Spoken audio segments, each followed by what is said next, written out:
Hey guys, what's up? Today, we're going to be doing a build guide on Yukong, the best support in the game, I think. I think she is the best support character by far in the game, better than every other support / harmony character in the game. She's really massive, she's really big, and she has the booba too. Anyways, guys, let's go ahead and talk about what you should be running on her and how you should be running her. Alright guys, let's go ahead and talk about her abilities and why I think she's the best support in the game. First of all, her skill, guys. She's going to be getting 2 stacks of roaring bowstring whenever this is active. All allies are going to be getting an attack increase by a certain percentage. Every time a turn ends for one of your allies, then she loses 1 stack. That means the next 2 people after you use her ability is going to be using one of these stacks, meaning just whenever you use the ability, the next 2 people have the buffs. No one else has it after that. This is something you really need to pay attention to, though, because it does play into the ultimate a lot. So you gotta be mindful of your roaring bowstring stacks. Talking about the ultimate now, guys, is if roaring bowstring is active whenever her ultimate is used, it additionally increases all allies' crit rate and crit damage by a certain percentage and deals imaginary damage to a single target. Like I said, guys, you need to line this ultimate up with her skill. You basically need to use the skill and then her ultimate after that, just so you're able to actually get the crit damage and crit rate buff off. Because if you use this ultimate and your DPS is not within the next 2 attacks, then you're kind of coping out and you just wasted your ultimate. Talking about her talent now, guys, basic attack deals additional imaginary damage to a certain enemy of her attack, and also it will be doing increased toughness reductions. Basically, whenever she attacks, you can think of it like 2 attacks on the toughness, because it'll be doubling the toughness break on the enemy, and that's just basically breaking the enemy's shield. Hopping into the light cones here now, guys, let's go ahead and talk about the light cone that I'm using. I'm using Meshing Cogs, guys. Yes, a 3-star light cone at S5. This is actually a really buzzers light cone, guys, for Harmony. You can use this on Asta, you can use this here as well. I mean, you can use this on most Harmony characters. It literally charges your energy up so fast. So basically what the light cone does is after the wearer uses an attack or gets hit, they are going to be regenerating an additional 8 energy. This can happen once per turn. So that means every single turn you're getting an additional 8 energy. Now, your stats are super low, super copium, so you are going to be a lot squishier when you're rocking this light cone. But guys, honestly, the effect itself, or just the ability itself, is really cracked, really broken. As far as other light cones you could use, guys, if you're using Yukong on a team with Welt, or like you're trying to run like a DPS imaginary team, you could use Planetary Rendezvous because it would give him a damage increase. But outside of that, you wouldn't want to use Planetary Rendezvous. Another pay-to-win light cone you could use, guys, would be Crave the Moon, Weave the Clouds. This right here, you're gonna get this from the battle pass. You have to pay for this to get it. It's gonna be giving you basically increased attack, increased crit damage, and increased regeneration rate. It gives you each of these effects randomly every single turn. So yeah, just overall pretty good. There's no prerequisites involved with this, and it's just super good, guys. So I mean, this is another good option to use if you have bought the battle pass and you did get this light cone. So yeah, this would be another good one to use if you don't have Meshing Cogs leveled up all the way. Another good light cone to use, guys, would be Dance Dance Dance, just because it advances all of your allies' actions forward by 16%. This is just really good for your whole team, and yeah, your whole team really takes use of this, so it's just pretty good. Memories of the Past is good too if you have it, guys, because it's going to be increasing your break effect, which she does do a lot of toughness damage because of her talent. And also, like Meshing Cogs, this will be regenerating you energy every single turn. You do have to do gacha to get this. This is not a free-to-play light cone. You have to pull this through the gacha. I don't have this light cone, but if you did have it at S5, it's basically the exact same as Meshing Cogs, except it gives you increased break effect and the higher base stats as well. Guys, as far as the traces go, it's pretty simple. The first bonus ability you get, Artreon, I don't know how to say that. Yukong can resist 1 debuff application for 1 time. This effect can be triggered every 2 turns. Basically, it's like a 100% debuff. You're resisting 1 debuff she can get for 1 time every 2 turns, which is just really nice. So she's not getting locked up and frozen, because for some reason, characters just want to attack her and not attack my Japard or any other tank on the team. Kind of cringe, I know. I didn't know she was a tank, but I guess she is. Number 2 here, guys, Bowmaster. When Yukong's on the field, imaginary damage dealt by all allies is increased by 12%. This really only affects Welt. If you have Welt, then this is great. If not, then it's kind of useless. And then number 2, guys, Majestas. When Roaring Bowstring is active, Yukong regenerates 2 additional energy every time an ally takes action. So basically, this gives her 4 extra energy, which is kind of nice as far as getting her ultimate back up, because her ultimate cost is 130. So anything in any energy that you can use to get that ultimate up quicker, that's going to be the main thing here, guys. As far as what I would level up, I would definitely level up Archeon first. I think this is by far the best bonus ability, and then after that would be Majestas, and then finally Bowmaster. Talking about how you should level up her skills now, guys, you should just level up her ult first, then her skill, and then if you're looking for high level MOC, you should level up your talent, and then basic attack. Basic attack is going to come in major clutch with high level MOC just because it's doing double damage every 2 turns.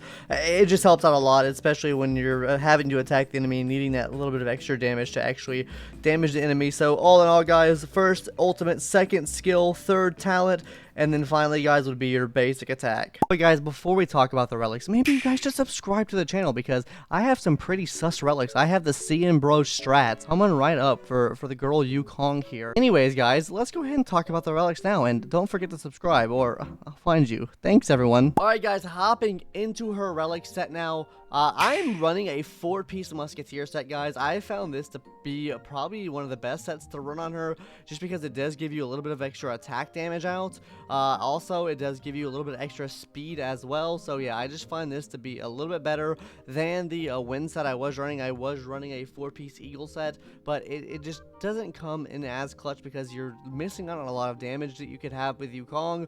Also, the advance forward by 25%, that's only going to happen every, like, maybe 3 turns, just because their energy cost is 130, so it's going to take you additional turns to get the ultimate up, so it does take longer to take use of that. So while the eagle set might be better on someone like Pela because their energy cost is lower, it's not as good on Yukong because the energy cost is higher. As far as the planner set goes, though, guys, we're going to be running a 2-piece Von Quack set just because we want the extra energy regeneration rate, and also we want to be able to go first in rotation. This is going to allow us at 120 speed to basically just be first going in the rotation, so you can buff the team before any of your DPS goes and just get a head start and everything. The energy regeneration rate is also really big, like I said before too, guys, because you do want to have that to help get the ult up as fast as possible. So guys, as far as the boots are concerned, we're going to be rocking just speed boots here. You want to make her go as fast as possible because her buff only lasts for like 2 people using their ability after she uses her skill ability, so you want speed to get her back up as quickly as possible just to be able to keep buffing up the team. She's very skill point hungry.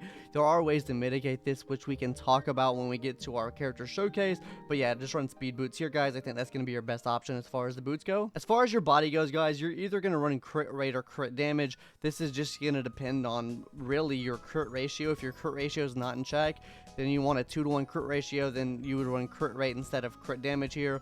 Crit damage is the only thing that I have right now as far as like a chest plate goes that I can use. So yeah, we're using crit damage right now, even though our crit ratio is definitely not in check. As far as the link rope goes, guys, we're going to be running ERR rope. We just want to run as much energy regeneration rate as possible here, and that's because you want to be able to get her ult up as soon as possible, guys. Taking a look at this chart here from I Win to Lose Gaming, yeah, as you can see here, he has a whole chart on basically everything as far as energy regeneration rate and getting the ult up. As you can see here from the chart, guys, if you use your ult, 2 basic attacks, and 2 skills, you're going to be skill point neutral, and you'll be getting your ult every 4 turns with her, guys. This is going to require 11% energy regeneration rates. Taking a look here at the ult you would need if you were running cogs here, guys, the 3-star light cone. For one scenario here, you can use 2 basic, 2 skills, still 4 turns, 0% ER needed, and you'll still be running skill point neutral. This will be getting your ult from that. If you want to bring that down to 3 turns, though, guys, you'll have to be using a basic and 2 skills. This will be bringing you negative skill points, meaning you're using, you know, multiple skills rather than basic attacks, so you're losing a skill point every time you do this strat right here, which is basic skill. You'll be needing 15% ER, and then you'll be getting that ultimate in 3 turns, guys. This is all going to be if you have E1, guys. If you have E2, your builds are going to be a little bit different just because of the extra energy you get from your other characters getting their ultimate. So we'll talk about the Eidelons in a little bit, but yeah, here are just some more stats on the screen right now, guys, of other scenarios you could use for S1, S2, S3, S4, and S5 memories or cog, showing the different turn usage, showing the different ER that you need for these turns to be used. So as far as like the S5 for cogs, guys, this is going to be your worst case scenario if you do have 111 energy. This is going to be the strat that you need to run for this, guys, which is going to be 1 basic attack, 2 skills, 3 turns, get your ultimate back up, but you are going to need a 17.12% energy regeneration rate, which means, guys, you are going to always have to run that energy regeneration rope. There are ways around running the Von Whack set if you didn't want to run the Von Whack set, and as you saw from the chart there, guys, if you don't want to run Von Whack, you can opt in to run Fleet of the Ageless here, just because if you are running an energy regeneration rate chain here for Fleet of the Ageless, you can still get that 3-turn rotation as long as you have the energy regeneration right up there, and this does provide some extra HP, which means you'll be a bit tankier, and also provides an attack buff for the team on top of this, which is just really, really good, guys. So guys, if you do have an S3 or higher meshing cogs, you could run the Fleet of the Ageless set instead of running the Von Wax set here, guys. But like I said, guys, I do like the Von Wax set just because my speed on my team is kind of high. It just helps me out right now. I'll be switching over to Fleet of the Ageless whenever I get my speeds in check, because I can't get much speed on her right now. As far as the sphere goes, guys, you do want to be running an imaginary damage boost sphere. This is just pretty common across all characters. You want to be running their spear of their current damage typing to just put out as much damage as possible. Hopping into the substats now, guys, the substats you want to be running on her is going to be speed.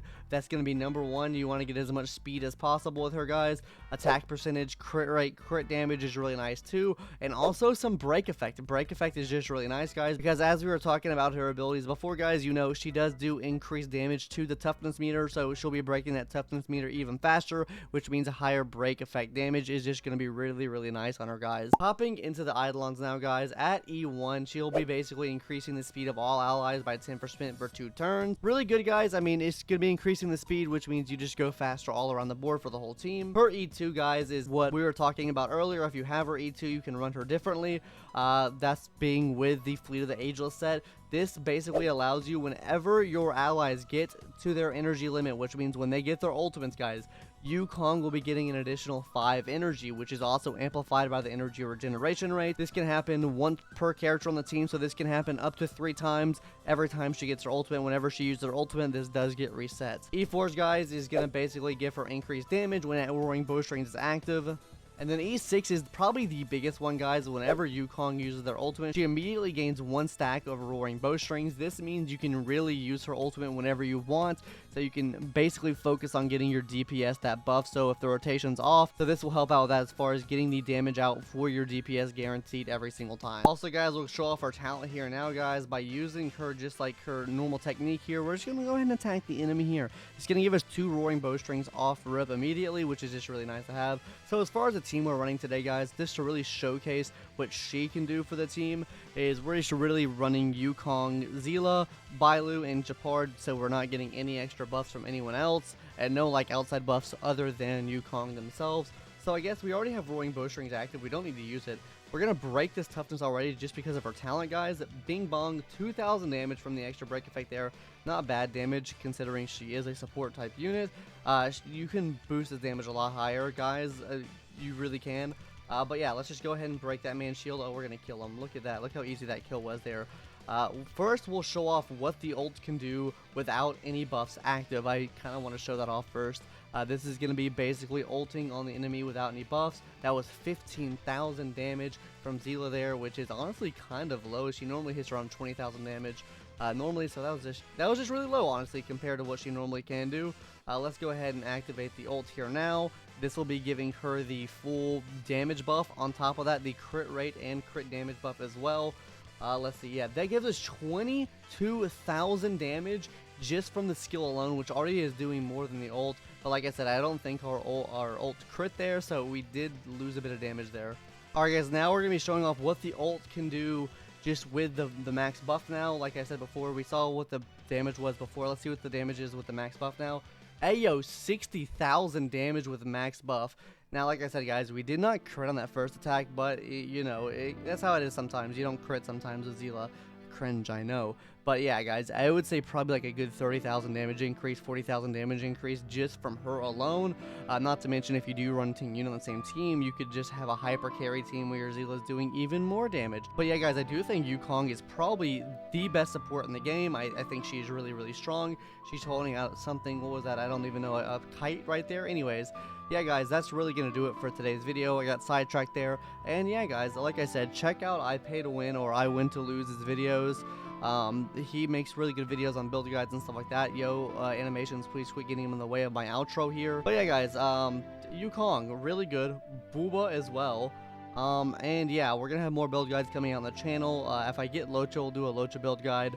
But if not, we'll do a Clara build guide. I already have one cooking, and I think it's gonna be really good, especially if you can't beat Memory of Chaos or you're struggling to beat it. Anyways, that's gonna do it for today's video, guys. Hopefully everyone enjoyed. She pulled her kite back out, and I'll see everyone in the next one later. Bye bye.